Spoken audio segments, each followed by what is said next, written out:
सवाल लेकर हाजिर हूं। मैं हूं मनीष अवस्थी। क्या नागरिकता संशोधन बिल मोदी सरकार के लिए संसद में शक्ति परीक्षण का सबब बन गया है? ये सवाल नागरिकता संशोधन बिल के विरोध और उसे लेकर जारी बवाल से खड़े हो रहे हैं। मोदी कैबिनेट की बैठक में आज नागरिकता संशोधन बिल को मंजूरी दे दी गई, जिसे सरकार संसद के इसी सत्र में पेश करने वाली है। मगर विपक्ष धर्म और संविधान के नाम पर बिल का विरोध कर रहा है। यहां तक कि सरकार के कुछ समर्थक भी उसके विरोधी दिखाई दे रहे हैं, जिससे राज्यसभा में बिल के पास होने में अड़चनें दिख रही हैं। सवाल है कि क्या राज्यसभा में नागरिकता संशोधन बिल फंस जाएगा? क्या नागरिकता संशोधन बिल मोदी सरकार की सबसे बड़ी परीक्षा बन चुकी है? विपक्ष नागरिकता संशोधन बिल का विरोध आखिर क्यों कर रहा है? क्या हिंदू, जैन, बौद्ध शरणार्थियों को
कृपा पूर्वक हाथ जोड़ के कहता हूं, आपकी मेजॉरिटी है, फिर भी हाथ जोड़ के कहता हूं कि इसको इजरायल मत बनाइए। कई लोग इसको विरोध और हम तो कहेंगे संविधान सभा की बैठकों से तय करिए कि नागरिकता को लेकर के हमारा क्या विचार था। और इस मुल्क को कृपा पूर्वक हाथ जोड़ के कहता हूं, आपकी मेजॉरिटी है, फिर भी हाथ जोड़ के कहता हूं कि इसको इजरायल मत बनाइए। कई लोग इसको विरोध कर रहे हैं, असम गण परिषद हुए, दूसरे लोग। मैं भी विरोध कर रहा हूँ, मुझे उनमें शुमार मानिए। देखिए, मैं बार बार ये कहता हूं कि एनआरसी में जो इन्होंने भूल की है, जो गलती की है असम में, जिसमें से 19 लाख लोग बाहर है पर काफी लोग भारतीय नागरिक हैं, उस भूल को छुपाने के लिए ये एक सिटीजनशिप अमेंडमेंट बिल लाया जा रहा है, जिसका कोई संवैधानिक ढांचा नहीं है, जो भारत के मूल आदर्शों से परे है, और इसीलिए इस बिल का विरोध किया जाना चाहिए। इधर बिल को संविधान की मूल भावना धर्मनिरपेक्षता के खिलाफ बताकर विरोध हो रहा है, तो उधर घुसपैठ की समस्या से त्रस्त असम सहित पूर्वोत्तर के दूसरे राज्यों में लोग प्रदर्शन कर रहे हैं। यहां तक कि एनडीए की सहयोगी असम गण परिषद के विधायक भी प्रदर्शन कर रहे हैं। इनका कहना है कि घुसपैठियों को खत्म करने के लिए एक तरफ तो एनआरसी लागू किया गया, वहीं अब बिल पारित होने पर बड़े पैमाने पर घुसपैठियों को नागरिकता दे दी जाएगी, जो उनकी भाषाई और सांस्कृतिक विरासत के लिए खतरनाक साबित होगा। This is a decision of the Union Cabinet, not the decision of people of India. In a democratic country, every people have a right to support or oppose. And as a ex-ASU or as a citizen of our country, we oppose this bill. पिछली सरकार में लोकसभा से पास होने के बाद विपक्ष के विरोध के चलते ये बिल फरवरी 2019 में राज्यसभा में पारित नहीं हो पाया था। जिसे इस बार सरकार पहले राज्यसभा में ही पेश करने वाली है। मगर कई दलों के विरोध के चलते सवाल यह है कि इस बार राज्यसभा में बिल कैसे पास होगा। राज्यसभा में सदस्यों की संख्या 243 है और बहुमत का आंकड़ा है 122। बीजेपी सांसदों की संख्या है 81, एआईएडीएमके के 11, बीजेडी के 7, यानी बहुमत के लिए जरूरी नंबर से 5 कम। अब देखिए कि बिल का विरोध कर रही पार्टियों की राज्यसभा में क्या स्थिति है। Congress 46, TMC 13, SP 9, TRS 6, NCP 4, RJD 4, BSP 4, अन्य 17, यानी कुल 103 सांसद।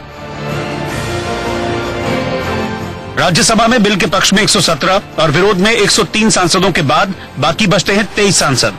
क्या 23 में से 5 सांसद सरकार के साथ आएंगे? बीजेपी को भरोसा है कि धर्मनिरपेक्षता और देश की बेहतरी के नाम पर ही बाकी दल भी उसके साथ आ जाएंगे। कांग्रेस की स्थिति हो गई है खिसियानी बिल्ली खंबा नोचे। जो बिल आ रहा है उसमें अफगानिस्तान, पाकिस्तान और बांग्लादेश प्रो मुस्लिम कंट्री हैं, तो उनके लिए कोई प्रॉब्लम है ही नहीं। प्रॉब्लम तो अगर कोई सेकुलर देश है सारे विश्व में तो वो हिंदुस्तान है। तो जो ये लेकर के आ रहे हैं अमित शाह जी सरकार लेके आ रही है वो बहुत स्वागत योग्य है, उससे देश का बहुत भला होने वाला है। यदि भारतीय उपमहाद्वीप में 3 ऐसे राज्य जो मजहबी राज्य हैं, यानी जो थियोक्रेटिक स्टेट है, तो इस भारतीय उपमहाद्वीप का एकमात्र सेकुलर स्टेट जो भारत है, वो उन देशों में मजहबी आधार पर प्रताड़ित किए जाने वाले लोगों को यदि शरण दे रहा है तो भारत की पुरानी और महान परंपरा के अनुरूप है। इसमें किस प्रकार की सांप्रदायिक बात देखना। मगर फिलहाल धर्म और संविधान को मुद्दा बनाकर जिस तरह बिल का विरोध हो रहा है, उससे ऐसा लगता है कि सरकार को नागरिकता संशोधन बिल पास कराने के लिए एड़ी चोटी का जोर लगाना होगा, जिसे सदन में मोदी सरकार 2.0 के शक्ति परीक्षण के तौर पर देखा जा रहा है। Bureau report, India news. आज दिन भर नागरिकता बिल को लेकर देश में हिंदू मुसलमान मचा रहा। विपक्ष ने कहा धर्म के आधार पर शरण देना गलत, तो सरकार ने कह दिया कि धर्म के आधार पर कहना गलत। राज्यसभा में गणित सरकार के पक्ष में नहीं दिखते। जी हां, ये समाधान या हिंदू मुसलमान, इसी को लेकर मचा हाहाकार। मैं आपको बता दूं कि आज देश का सवाल में मैं हिंदू मुसलमान करने नहीं बैठा। राष्ट्रहित की जो बात है, देश हित की जो बात है, आज वो देश का सवाल में चर्चा के लिए है। यहां पर मेहमानों का एक पैनल बुलाया गया है। जी हां, मेहमानों के पैनल में बड़े बड़े पार्टी के प्रवक्ता आपको मिलेंगे, पार्टी का पक्ष रखने वाले मिलेंगे। लेकिन मैं इतना कह दूं, यहां आपको बोलने के लिए बुलाया गया है, एक दूसरे को नीचा दिखाने के लिए नहीं।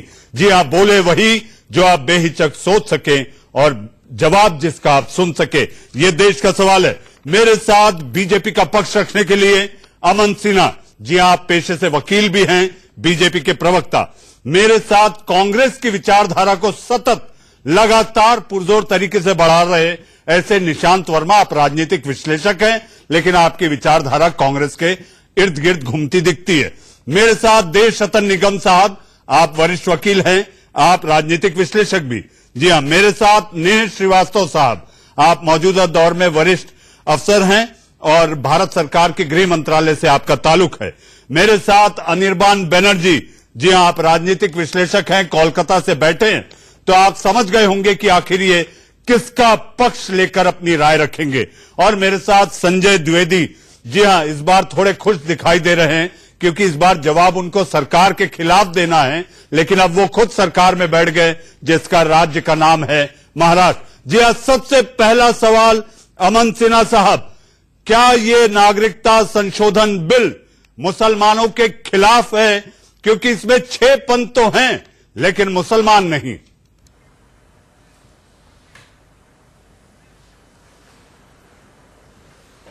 नहीं, बिल्कुल भी खिलाफ नहीं है मनीष जी। और सबसे पहले तो मैं ये स्पष्ट करना चाहूंगा कि जो नागरिक हैं हिंदुस्तान के, उनको ये वैसे भी नहीं इफेक्ट करता। ये तो जो शरणार्थी, जो रेफ्यूजीज हैं, उस कैटेगरी को कैसे डील करना है वो स्पष्ट रूप से बताता है। सुप्रीम कोर्ट ने भी कई अपने अनेक जजमेंट्स में कहा है कि ये स्क्वायरली सेंट्रल गवर्नमेंट के डोमेन में फॉल करता है। अभी रोहिंग्या वाले इश्यूज में भी सुप्रीम कोर्ट ने कहा कि शरणार्थियों को लेके जो पॉलिसी बनेगी वो सेंट्रल गवर्नमेंट का मैंडेट है, उसका डोमेन है।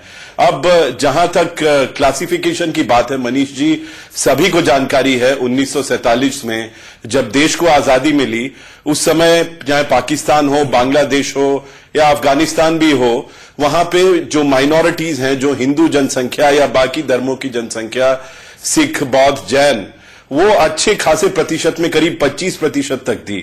आज मनीष जी सभी को ज्ञात है वो 1% के आसपास हो गई है पाकिस्तान में, बांग्लादेश में भी कहीं 1.5% के आसपास है। इतने लोग कहां चले गए? क्या जमीन निगल गया, आसमान खा गया, क्या हो गया? और इसका दायित्व, इसकी जिम्मेवारी कौन, कोई किसी की जवाबदारी होगी या नहीं होगी? जब इतनी बड़ी समस्या थी तो उस समय भारत सरकार ने जो पिछले इतने समय से सरकारें चल रही थी, अमन साहब जिस शालीनता से आप जवाब दे रहे हैं, आपको लगता है कि क्या राज्यसभा में इसी अमन चैन के साथ ये बिल आप पास करवा लेंगे? अमन जी,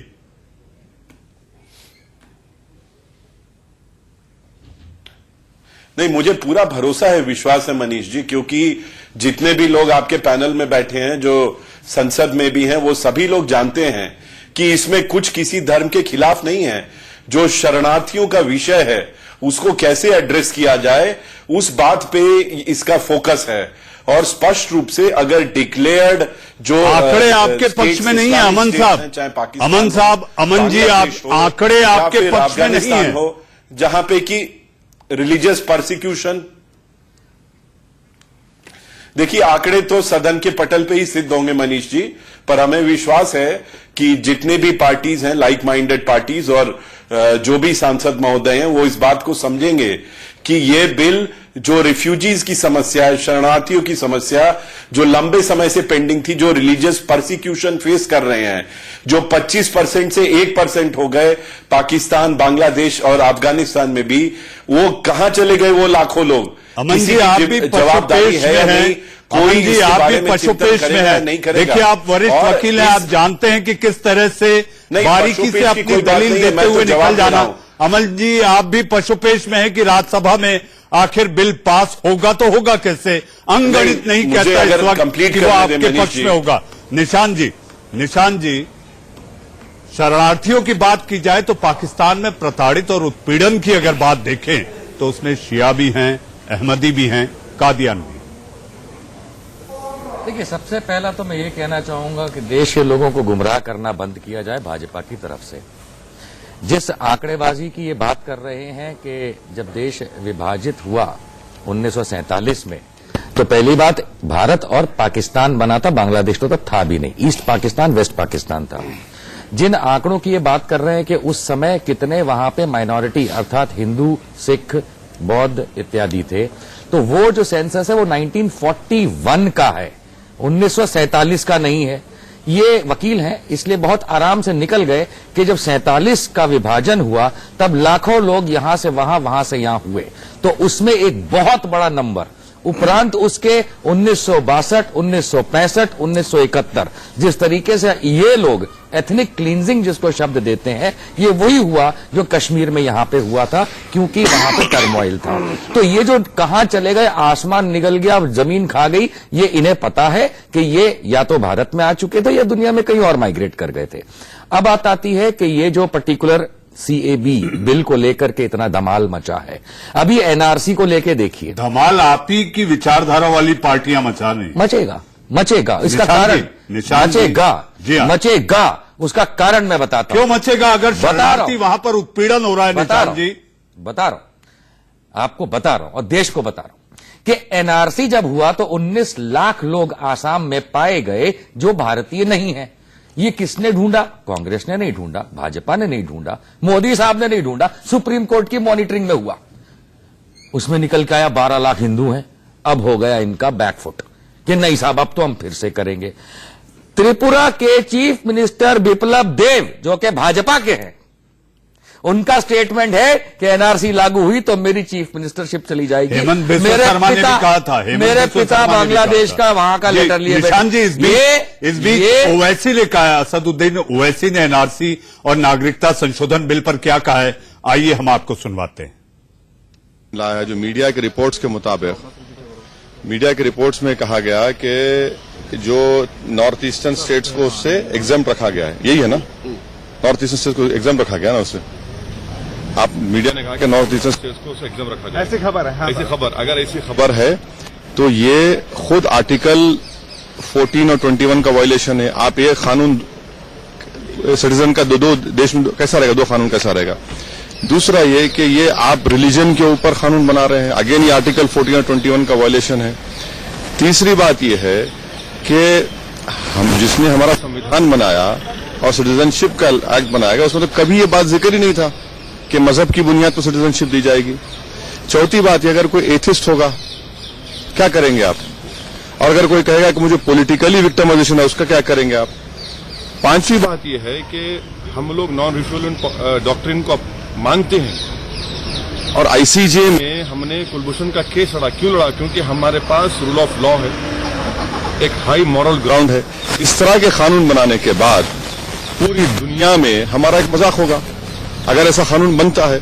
और ये कानून बनाकर बीजेपी सरकार एक मैसेज देना चाह रही है, खासतौर से भारत के मुसलमानों को, कि आप अव्वल दर्जे के शहरी नहीं, आप दूसरे दर्जे के शहरी हैं। बीजेपी के सांसद ने यह भी कहा है कि दुनिया में मुस्लिम कंट्री हैं, ज्यूइश कंट्री हैं, अलग अलग धर्मों की कंट्री हैं, तो क्यों नहीं हिंदू कंट्री होना चाहिए भारत? नहीं, वो शायद अपनी आरएसएस की आइडियोलॉजी को दोहरा रहे हैं, मगर जब तक जो संविधान बाबा साहब अम्बेडकर ने बनाया, जब तक वो संविधान रहेगा, ये देश थ्योरेटिक कंट्री नहीं बन सकता। अगर बनेगा तो बड़ा अफसोस का दिन होगा। Congress party, what's your reaction on CAB? My reaction on CAB, if the media reports are correct, that the northeast states would be exempted from the CAB proposed law. If that is correct.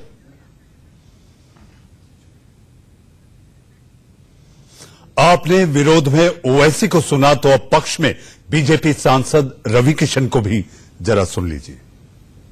Hindustan Hindu राष्ट्र तो हम ये नहीं देखे 100 करोड़ हिंदू आबादी है, ऐसे ये हिंदू राष्ट्र है। 100 करोड़ हिंदू रहते हैं यहाँ। जब इतने सारे मुसलमान देश हैं, जब इतने सारे क्रिश्चियन देश हैं, तो ये 100 करोड़ का अगर हिंदू देश होता है, 100 करोड़ की आबादी मेजॉरिटी जहां पर है, तो ये हम लोगों के लिए एक अद्भुत बात है कि हम लोग का अस्तित्व, हम लोगों की पहचान, हम लोगों की संस्कृति, संस्कार जीवित है। उस जीवित करने के लिए एक माटी है जिसका नाम भारत है। तो ये बड़ी गर्व। आपने दोनों को सुना, पक्ष भी और विपक्ष भी। निशान जी, आप अपनी बात पूरी करें, फिर मैं आखिर एक एक से पूछूं कि अंगगणित कैसे आएगा, कैसे पास करेगी सरकार राज्यसभा में। निशान जी, आप अपनी बात पूरी करें। आपने ओवैसी को भी सुना और रवि किशन को भी। देखिए, ओवैसी की भी बात तो एक एक शब्द सही है। रवि किशन जी तो पता नहीं कहां से क्या बात कर रहे हैं कि हिंदू राष्ट्र है। आपको खराब लग रहा है अगर वो ये कह रहे हैं ये हिंदू राष्ट्र है ही नहीं? आपको खराब क्या लगेगा? खराब क्या लगना है ही नहीं। किसने कहा हिंदू राष्ट्र है? मजाक की बात तो इन्होंने ये बना रखी है सीएबी को लेकर के कि भाई मुसलमानों का नाम नहीं लेंगे उसके अंदर। अरे साहब, आप मुझे ये बताइए, अमन सिन्हा जी, आप ह्यूमैनिटेरियन ग्राउंड्स पे ही तो देंगे किसी को शरण, और उसके बाद नागरिकता। ये अदनान सामी कौन था? या परम पूज्य संत महात्मा अदनान सामी, जो कि शंकराचार्य के पता नहीं छठी पोथी के निकल के आए थे, मुसलमान थे ना। वो भी एक पाकिस्तानी जो ब्रिटिश नागरिक था, बाद में कनेडियन हुआ, तीसरी बीवी के साथ इंडिया में आया, ह्यूमैनिटेरियन ग्राउंड में किरण रिजिजू। आप ऐसा बताइए, आप किसको पोथी के निकल के आए थे? मुसलमान थे ना। वो भी एक पाकिस्तानी जो ब्रिटिश नागरिक था, बाद में कनेडियन हुआ, तीसरी बीवी के साथ इंडिया में आया, ह्यूमैनिटेरियन ग्राउंड में किरण रिजिजू।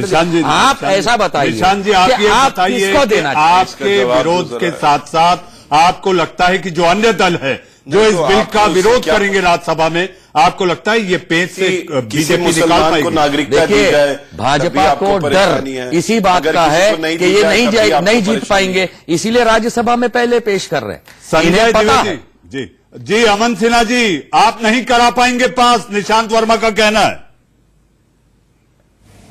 खुद जानते हैं Manish ji.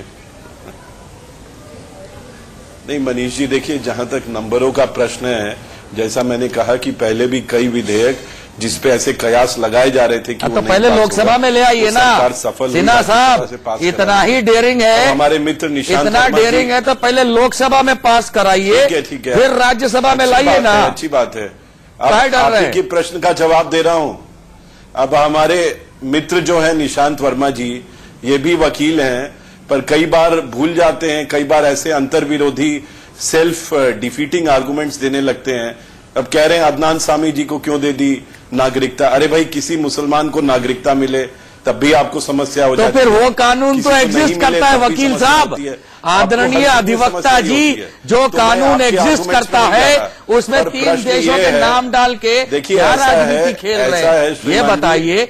Are we not aware देखिए, आप सिटीजनशिप इंटरप्ट एक्ट? मत करिए, मैंने आपको इंटरप्ट नहीं किया था। सर, आपने अगर देश मैं को आपको इंटरप्ट इंटरप्ट करना शुरू करूंगा तो बेफालतू आप के नहीं बोल आप पाएंगे। बिल लाते देखिए हैं श्रीमान जिसकी जी, कोई आवश्यकता श्रीमान जी, नहीं है। ऐसा है। आप इस समय निशांत जी, इकोनॉमी अमन पे जी, बात नहीं करेंगे, अमन जी, आप इस समय अमन बेटी जी, बचाओ पे बात नहीं अमन करेंगे, जी, हमें आप mandate यहाँ दिया पे है सवाल का कि हम कोर्ट represent के आप करें। बिल देश लेके के आएंगे। सवाल तो का आप कर रहे कोर्ट रूम हैं। आप दो अधिवक्ताओं को Interruption थोड़ी करना तो देर आपने शुरू से शांत किया रहने है। के लिए कहता आप है। देश की विकास नीति में interruption देश करते के हैं। सवाल का आप देश कोर्ट रूम की- अमन जी दो अधिवक्ताओं को थोड़ी देर के लिए शांत रहने कहता है। मेरे साथ और भी मेहमान हैं, मैं बहस में उनको ला लूं। कल तक जो आपके सहयोगी थे, आज आपके घुर विरोधी हैं, उनकी विचारधारा में कितना बदलाव आया है, इस बिल को लेकर सदन में उनका क्या रुख रहेगा। संजय द्विवेदी जी बताइए, एक समय था शिवसेना कहती थी चुन चुन के निकालेंगे मुंबई से,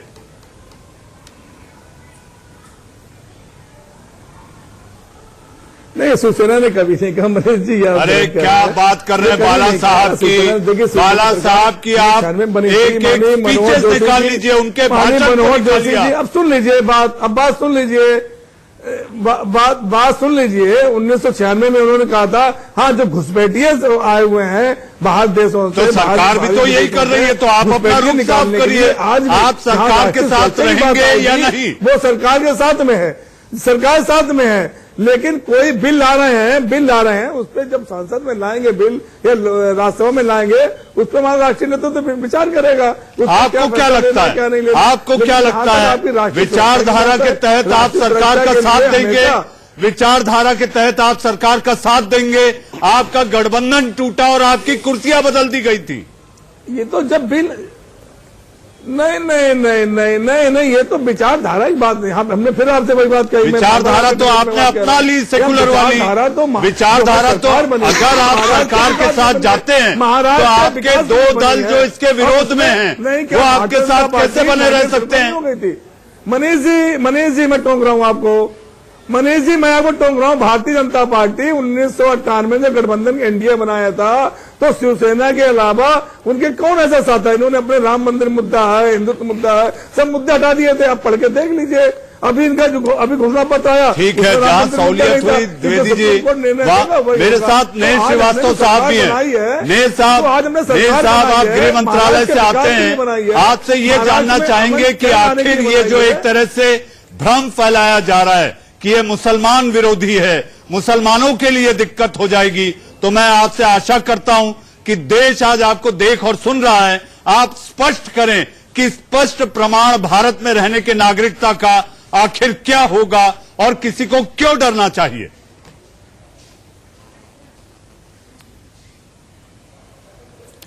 नहीं मैं तो कह रहा हूँ किसी को डरना चाहिए, तो किसने कहा तो डरना चाहिए? लॉजिकल होने की चाहे मुसलमान हो चाहे हिंदू हो। द्विवेदी जी आप रुकिए, नए श्रीवास्तव साहब जवाब दे रहे हैं।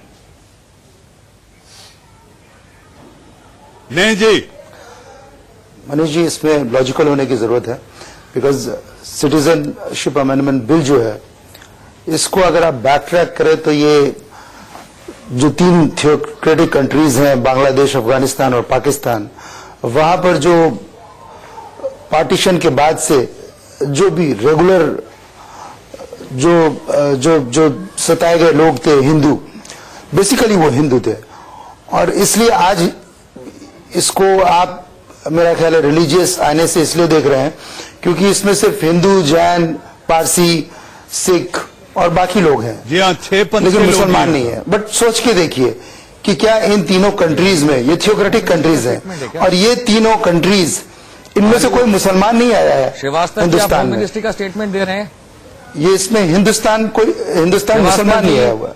आप होम मिनिस्ट्री के मैं अपना अफसर स्टेटमेंट दे रहा हैं, हूं। जो आप कह रहे हैं वो होम मिनिस्ट्री का स्टेटमेंट मान लिया जाए? श्रीवास्तव जी, निशांत वर्मा बोल रहा हूं, आप गृह मंत्रालय के अफसर हैं, आप जो कह रहे हैं क्या वो गृह मंत्रालय भारत सरकार का स्टेटमेंट माना जाएगा? नहीं निशांत जी, आप मुझे इसे मेरा स्टेटमेंट मानिए, बट समझिए इसे। नहीं तो फिर आपका अगर स्टेटमेंट है तो पहले आपको क्लैरिफाई करना पड़ेगा। सर, विद ड्यू रिस्पेक्ट पहले आपको क्लैरिफाई करना पड़ेगा कि आप गृह मंत्रालय में हैं, लेकिन आप निजी तौर पे यहां पे अपना बयान और वक्तव्य दे रहे हैं। ये आप पहले क्लियर करिए, वरना मैं इस बात को लेके मानूंगा कि आप गृह मंत्री की तरफ से बोल रहे हैं। बिल्कुल, मैं निजी नहीं, बिल्कुल इसको आप मेरा पर्सनल वक्तव्य माने। पर्सनल वक्तव्य में आप ये बताइए, आपने कहा कि हिंदुओं को वहां पे प्रताड़ित किया गया, आप आंकड़े पेश करिए, आप ईयर वाइज आंकड़े पेश करिए। निशांत जी, बहुत सिंपल सी बात समझिए, ये तीनों थियोक्रेटिक कंट्रीज हैं। निशांत और जी, आपको पता है कि जब पाकिस्तान बांग्लादेश बना तो हिंदू शरणार्थी आए थे। सर, 1947 में कितने हिंदू शरणार्थी ईस्ट पाकिस्तान से माइग्रेट हुए? आपको मिलेगी सर, 1947 में at the time of partition कितने हिंदू शरणार्थी ईस्ट पाकिस्तान से माइग्रेट हुए? काइंडली आंकड़े बताइए। Then stop giving this nonsense to the country कि यहाँ पे कम हुए ज्यादा हुए। आपको ये नहीं पता है कि आप क्या लॉ बना रहे हैं, आपको यह नहीं पता है कि एथनिक क्लींजिंग नहीं हुई, आपको यह नहीं पता है कि 1941 के सेंसस को पकड़ के 1947 से 71 तक जो एथनिक क्लींजिंग नहीं, माइग्रेशन हुआ, उसको आप और आपकी पार्टी और आपकी गवर्नमेंट गलत दिखाई देश को। निशांत जी शांत, आपके नाम में निशांत, शांत रहिए आप। अब क्या मुझे ब्रेक लेना है? निशांत जी शांत हो जाइए। मैंने पहले ही कहा था कि यहाँ पर हम बातचीत और चर्चा करने के लिए, यहाँ पर हम एक दूसरे को नीचा नहीं दिखाएंगे। सवाल निशांत जी, जवाब है नहीं। शांत निशांत जी लॉ बनाने बैठे। निशांत जी शांत। क्या नागरिकता संशोधन बिल संविधान की मूल भावना के खिलाफ है? एक ब्रेक के बाद देश का सवाल जारी है।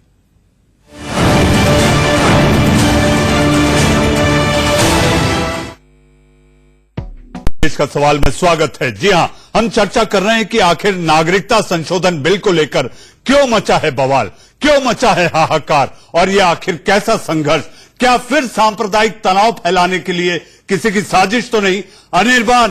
अनिर्बान आप लोगों ने, जी हां, आप जिसकी विचारधारा को लेकर आगे बढ़ते हैं, आप लोगों ने इसका विरोध किया।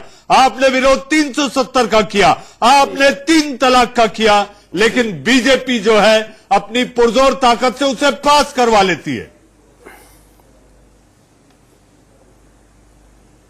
देखिए भैया, जब हिटलर जी वो अपने जर्मनी में राज चलाते थे तब भी अपने जोर से वो सब कुछ कर लेते थे। इसका मतलब ये नहीं कि सब ठीक था। तो ये अगर सीएबी की बात किया जाए तो एनआरसी का प्रसंग तो आएगा, और ये एनआरसी के बदौलत हमने देखा कि असम में 100 से ज्यादा लोग जो कि सारे बांग्ला बोलने वाले मनुष्य थे, इसी देश के नागरिक थे, अर्थात बंगाली थे, हिंदू मुसलमान मिलाकर 100 से ज्यादा लोग आत्महत्या कर चुके थे। 5 हिंदू बंगाली को अल्फा ने गोली से मार दिया। तो ये जो हत्या लीला हुआ था, उसके साथ अगर आप पूरी प्रक्रिया को जोड़ेंगे, आप देख पाएंगे कि ये सिर्फ मुसलमान के खिलाफ है ऐसा ही नहीं, ये एक जातिवादी प्रक्रिया भी है, जिनमें आप टारगेट कर रहे हो स्पेसिफिकली बंगाली लोगों को। और इसके तहत वेस्ट बंगाल में आरएसएस के वर्कर थे निबास सरकार, आप ये नाम याद रखिए, निबास सरकार एक हिंदू बंगाली आरएसएस वर्कर थे, उन्होंने आत्महत्या किया। अनिर्बान, ये तक आपने नहीं मानता कि ये केवल बंगालियों को टारगेट करने के लिए करा जा रहा है, इस तरह से आप न कहेंगे। इसका आपके पास प्रमाण क्या है? जी, ये तक अनिर्बान, ये तक आपने नहीं मानता कि ये केवल बंगालियों को टारगेट करने के लिए करा जा रहा है, इस तरह से आप न कहेंगे। इसका आपके पास प्रमाण क्या है? जी, मैं आपको स्टैटिस्टिक्स दे दूंगा। अभी मैं आपको वही बताता हूं। पहली बात तो है, पहली लिस्ट में जो 40 लाख में 38 लाख थे, उनमें से 38 लाख बंगाली थे, उनमें 26 लाख हिंदू थे, और फाइनल लिस्ट में अमन जो सिन्हा 19 लाख साहब, के आप नाम बंगालियों को आपको टारगेट NRC कर रहे हैं, चला ऐसा गया, सीधा आरोप उनमें से अनिर्बान 18 आप पर लाख लगा रहे हैं। थे, 12 लाख से 13 लाख हिंदू बंगाली था, तो आप क्या कहेंगे? अमन साहब, देखिए ये तो इनकी आदत में शुमार है। अब इनको मैं क्या बोलूं, जिस सरकार को वहां की कैलकाटा हाई कोर्ट ने बोला कि कम्युनल लाइंस पे ये सरकार को चला रहे हैं और इनको इंडाइट किया, ये लोग बैठ के दूसरों को सर्टिफिकेट देंगे।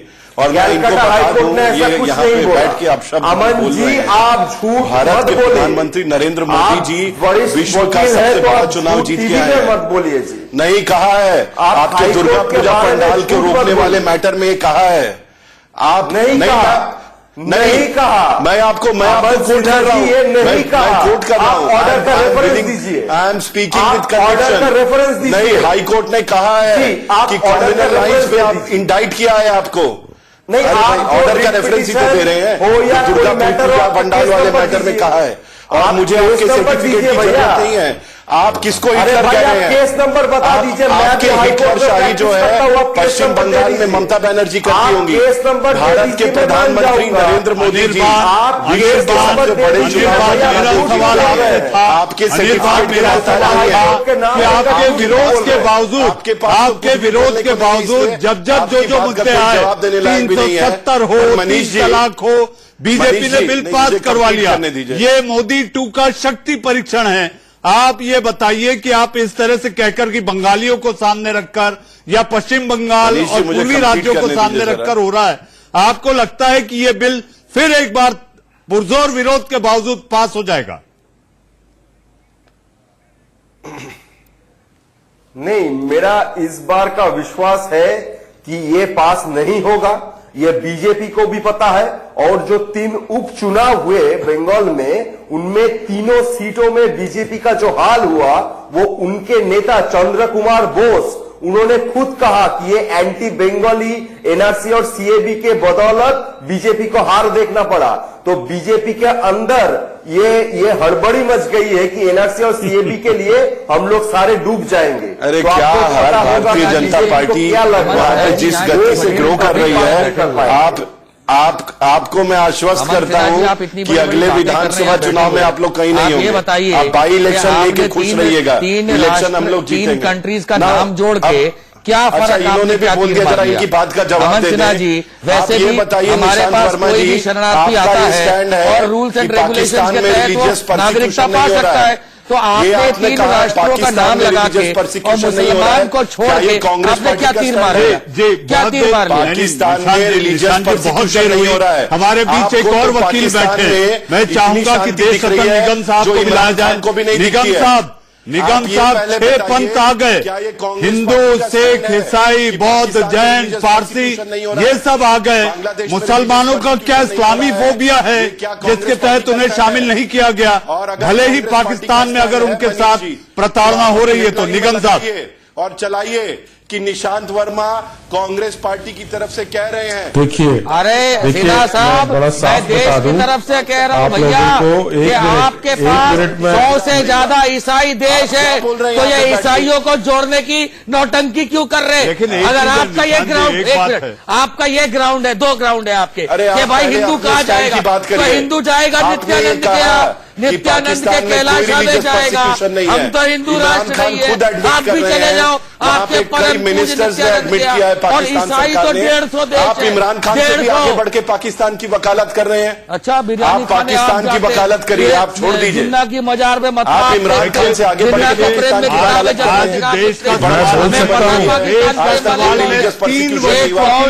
डेटा लेके आइए। पाकिस्तान परस्त कौन है इस देश ने देखा है? मेरे मुंह ना खुलवाइए, मैं मोदी से लेके आप तक गिना दूंगा एक वाक्य। देखिए, आपके सर्टिफिकेट की किसी को जरूरत नहीं है।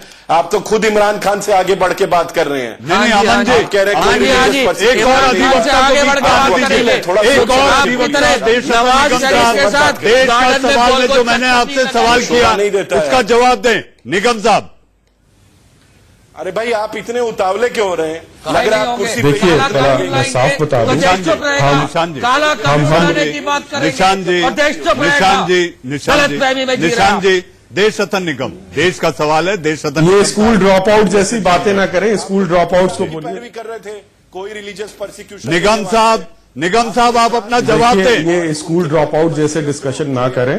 मैं जवाब दे रहा हूं। मैं जवाब दे रहा हूं। देखिए, हम लोग रोज पाकिस्तान से या बांग्लादेश से खबरें पढ़ते हैं कि लड़की को उठा लिया, बलात्कार हिंदू लड़कियों के साथ हो रहा है, खुदकुशी वहां पर हो रही है। ये रोज हम यहाँ पढ़ते हैं, इसलिए आंकड़ों में ना जाए, प्रताड़ना पे जाए, धार्मिक प्रताड़ना पे वो जाए तो कहाँ जाए। हमने आपके प्रोग्राम में पहले भी बोला। और दूसरा, आप बीच में मत बोले, don't talk like a school drop out. कहां से आ गया स्कूल ड्रॉप आउट की बात क्या कर रहे हैं आप बताइए। आप दूसरों के घरों का ठेका लिया है, स्कूल से भागे। अरे हम अपने पड़ोसी के घर का ठेका नहीं लेके जा रहे थे, आप दूसरे पड़ोसी मुल्क का ठेका लेने निकले। आप हैं कौन? हम हैं कौन से भागे हुए बच्चों जैसी बातें ना करें। मुल्कों के घर का ठेका लेंगे, वो वहाँ हिंदू पैदा हुआ हो, मुसलमान पैदा हुआ हो, आप वकील जैसी बातें करें, वकील जैसी बातें करें। काम है, हमारा नहीं है। आप इनका फीडर डाउन करवाइए ना, मुसलमान प्रताड़ित होता है तो क्या दूसरे देश हमको ये कहेंगे कि हमारे पास निशान जी आप इनको बोलिए ना, आप अपनी बात बंद करें, फिर मैं आगे बढ़ूं। मेरे पास सवालों का एक लंबा फेहरिस्त बनी हुई है। अरे आपके दूसरे बोलने दें तब ना। नहीं, आप बोलिए। देखिए, मैं बड़ा साफ कह रहा हूं, रोज हम लोग इस तरह की खबरें पढ़ते हैं। दूसरा मैं बड़ा सिंपल सा सवाल पूछ रहा हूं, अगर ये लागू होता है, इसमें भारतीय मुसलमानों को क्या खतरा? जो बलात्कार आ रहा है उसके क्या? मैं नहीं समझता हूँ भारतीय मुसलमान हमारे सर आंखों आपको असम में दूसरा मैं बता रहा हूँ, फिर आप लोग बोल रहे हैं। दूसरा, हमारा संविधान का बोझा क्यों बढ़ाना चाहते हैं? हमारे नागरिकों के लिए, भारतीयों हमारे संविधान बढ़ाना चाहते हैं या खाने को अनाज नहीं है, नौकरी है नहीं, घर है नहीं, पैसे है नहीं, और आप क्या आना चाहते हो? निगम साहब, आप अपनी बात रखें, मुझे और भी मुद्दों पर जाना है। निगम साहब, आखिरी पड़ाव में मेरे बहस का मेरे पास समय कम होगी। निगम साहब आप अपनी बात पूरी करें। काले कानून लाएंगे, हमसे बात कर रहे हैं। देखिए, इनका फीडर डाउन करें। इन लोगों को आदत है स्कूल के जैसे बच्चे भाग के बात करते हैं वैसे करें। अरे निगम साहब बड़ा साफ है, कोई खतरा नहीं है। मुझे पता है आप तीनों वरिष्ठ वकील हैं। अमन सिन्हा जी हो गए, आज देश का सवाल के पैनल में। ये भी अजीब इत्तेफाक है कि तीन बड़े वकील और तीनों आपस में अपनी अलग अलग राय रख रहे हैं, लेकिन पहले विचार तो रख लें। देखिए, इनमें से पहले मैं बता दूं, 2 वकील तो कोर्ट में दिखते हैं, एक तीसरा वकील कभी मुझे कोर्ट में नहीं नजर आया। ये मैं भी अभी साफ कर देता हूं आपको, ठीक है। और दूसरा मैं बता रहा हूं, 57 मुल्क हैं इस दुनिया में, इस्लाम मुस्लिम थियोक्रेटिक स्टेट्स, और वहां पर ये जितने भी मुसलमान हैं, अगर आप अहमदिया बोल रहे हैं, उनको तो मुसलमान ही नहीं माना जाता, जो शिया भी हैं, ये लोग भी हैं, और ये वहां पे भी जा सकते हैं। हिंदू जाए तो जाए कहां? और संविधान हमारे नागरिकों के लिए है। कैलासा में जाए, देश से जो अकेला हिंदू राष्ट्र हमारे जो इस दुनिया में है। मैंने भारत में, इंडिया ने ठेका नहीं लिया है, आप चले नहीं लिया ठेका किसी का। अनिर्बान, आपके पास आऊंगा, मेरे पास समय कम है। अमन सिन्हा जी, आपसे सवाल है, देखिए आखिर जो शरणार्थी पाकिस्तान की तो मानते हैं, लेकिन बांग्लादेश और अफगानिस्तान, ये 2 ऐसे मुल्क हैं जिनको भारत की तरफ से बड़ी आर्थिक मदद दी जाती है, तो ये दबाव उन्हीं मुल्कों पर क्यों नहीं बनाया जाता कि वहां पर जो अल्पसंख्यक हैं उनके साथ प्रताड़ना नहीं होनी चाहिए?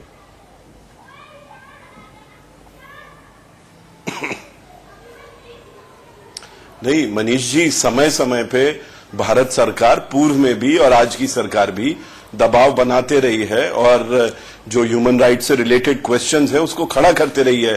पर भारत की सरकार बांग्लादेश में और किसी भी देश में क्या हो रहा है उसको डिक्टेट तो नहीं कर सकती, लेकिन दबाव बना सकती है। अमन सिन्हा साहब, तो मेरी बहस का अमन सिन्हा साहब, मेरी बहस का वक्त खत्म हो रहा है। उम्मीद है कि आप शायद जैसे पहले बिल आप पास कराते रहे, आपके शक्ति परीक्षण में राज्यसभा में क्या होगा इस पर पेट फंसा है। कोई मेरे साथ तमाम नहीं जुड़े, संविधान नहीं सिखाता, लोग जो है काला कानून पास, वो काले कानून बनाना आपका अधिकार हो सकता है, जाएंगे नहीं होने देंगे काला कानून पास। और अगर गलती से हुआ तो सुप्रीम कोर्ट जाकर ऑर्डर, देश के सवाल में ऑर्डर। निशान जी, अमन जी, संविधान नहीं सिखाता नागरिकता पर बैर करना। क्या ये असली मुद्दों से भटकाने के लिए देश में एक साजिश के तहत हिंदू मुसलमान की सियासत तो नहीं? अरे दोस्तों, ये पब्लिक है, सब जानती है। देश का सवाल में आप लोग जुड़े, बहुत बहुत धन्यवाद। जी आज 7:55 पर खबरों के सिलसिले को आगे बढ़ाएंगे मेरे सहयोगी रोहित पुनेठा, आंख कान खोल के।